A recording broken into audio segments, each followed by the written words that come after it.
विश्व की सबसे बड़ी सरकारी नौकरी की भर्ती परीक्षा आज यूपी में शुरू हो गई। 2 दिन चलेगी। आज का जो एग्ज़ाम था शांतिपूर्वक निपट गया, कहीं से कोई अप्रिय घटना का समाचार नहीं है। पुलिस मुस्तैद थी, उसने मुन्ना भाइयों को भी पकड़ा है। हम बात कर रहे हैं उत्तर प्रदेश के पुलिस आरक्षी पदों की। 68,000 पदों पर भर्ती के लिए परीक्षा निकली और 17-18 फरवरी मतलब ये शनिवार और रविवार तक रहेगी। सभी 75 ज़िलों में करीब करीब यहाँ पर जो केंद्र बनाए गए हैं, परीक्षा केंद्र 3,000 के आसपास हैं और 48 लाख से ज़्यादा उम्मीदवारों ने आवेदन किया हुआ है इसमें, और 15 लाख से ज़्यादा तो इसमें महिलाएं हैं और अन्य राज्यों से भी आवेदन आए हुए हैं। इसमें करीब करीब 6 लाख जो उम्मीदवार हैं वो अन्य राज्यों के हैं। बिहार के 2,67,000 से ज़्यादा हैं, हरियाणा के 74,000 से ज़्यादा हैं और झारखंड के 17,000 से ज़्यादा हैं, मध्य प्रदेश के 98,000 से ज़्यादा, दिल्ली में 42,000 से ज़्यादा हैं, राजस्थान के तो लगभग 1 लाख के आसपास हैं, उत्तराखंड के 14,000 से ज़्यादा है, बंगाल के 5,000, महाराष्ट्र के 3,000 से ज़्यादा, पंजाब के भी 3,000 से ज़्यादा, करीब 3,500 अभ्यर्थी इसमें शामिल हैं। और देखा कि परीक्षा से 2 दिन पहले ही 5 ज़िलों में तो एग्ज़ाम सेंटर भी चेंज किए गए थे। पूरे यूपी में एग्ज़ाम के परीक्षार्थियों की इस वक्त ज़बरदस्त भीड़ है। कहीं भी चले जाओ, रेलवे प्लेटफॉर्म पे चले जाओ, बस स्टैंड पे चले जाओ, कहीं पर कैंटीन में कहीं चले जाओ और पार्कों में चले जाओ, तो आपको बस जन सैलाब ही नज़र आएगा यंग लोगों का, युवा लोगों का, जो भर्ती में सेलेक्ट होना चाहते हैं। परीक्षार्थियों को परीक्षा में अंदर जाने के लिए सघन जांच के बाद ही प्रवेश दिया गया और सुरक्षा के काफ़ी इंतज़ाम थे। 2 पालियों की परीक्षा होनी है, तो शनिवार को सुबह वाली पाली और दोपहर की पाली की परीक्षा हुई और सारा कुछ शांतिपूर्ण निकल गया। इस बात से पुलिस बहुत खुश है। परीक्षा केंद्र में किसी को भी इलेक्ट्रॉनिक डिवाइस ले जाने की इजाज़त नहीं थी। वो पुराने जितने भी रिकॉर्ड हैं वो देखने के बाद ये कहा गया। और किसी भी अभ्यर्थी को परीक्षा केंद्र के अंदर मोबाइल ले जाना, USB ड्राइव ले जाना, camera, smart watch, bluetooth, digital pen, health band, calculator, earphone, purse, cap, jewellery व ये सब जो हैं वो सब, उन सब की एंट्री नहीं दी गई थी। और ब्लूटूथ या अन्य इलेक्ट्रॉनिक डिवाइस को फेल करने के लिए परीक्षा केंद्रों के पास जैमर भी लगाया गया था।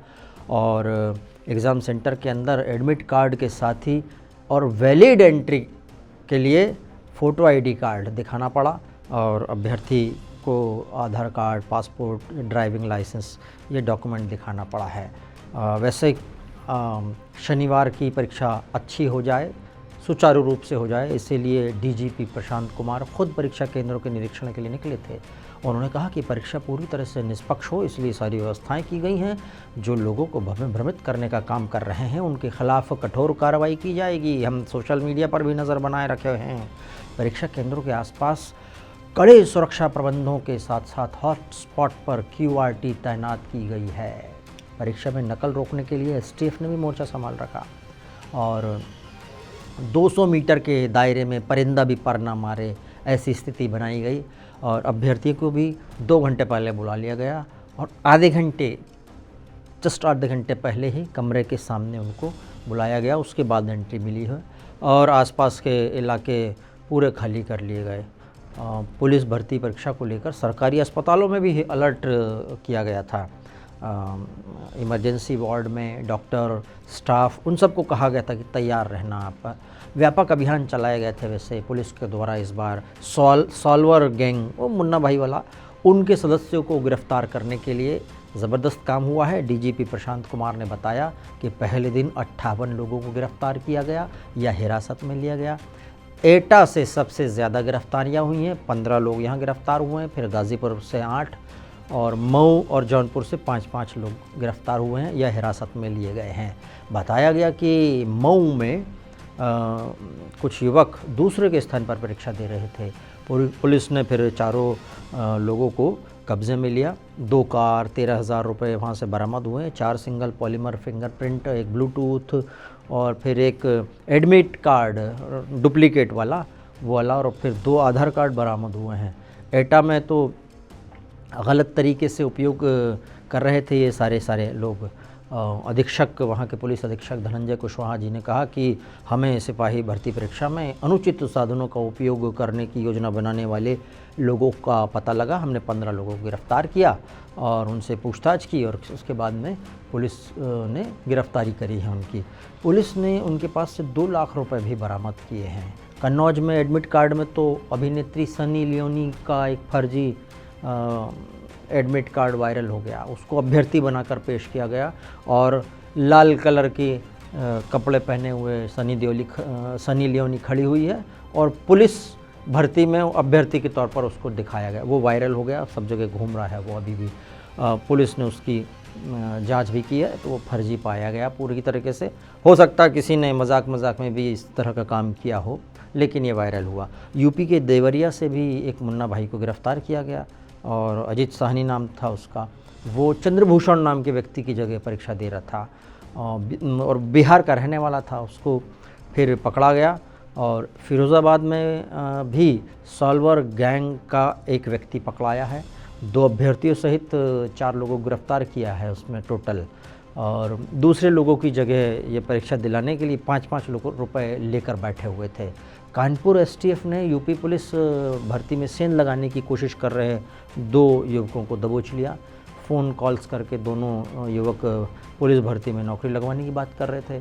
तो बातचीत के आधार पर एसटीएफ ने मुकदमा दर्ज किया। दोनों युवकों के पास से यूपी कांस्टेबल पुलिस भर्ती के 42 प्रवेश पत्र और 2 मोबाइल फ़ोन बरामद किए हैं।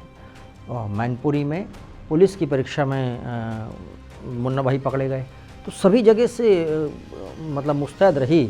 वहाँ पे ब्लूमिंग बर्ड्स स्कूल में परीक्षा हो रही थी, वहाँ से पकड़ाया। बायोमेट्रिक मैच नहीं हुआ उसका, तब पकड़ में आया कि ये कुछ और मामला है, किसी और की जगह ये पे परीक्षा दे रहा है।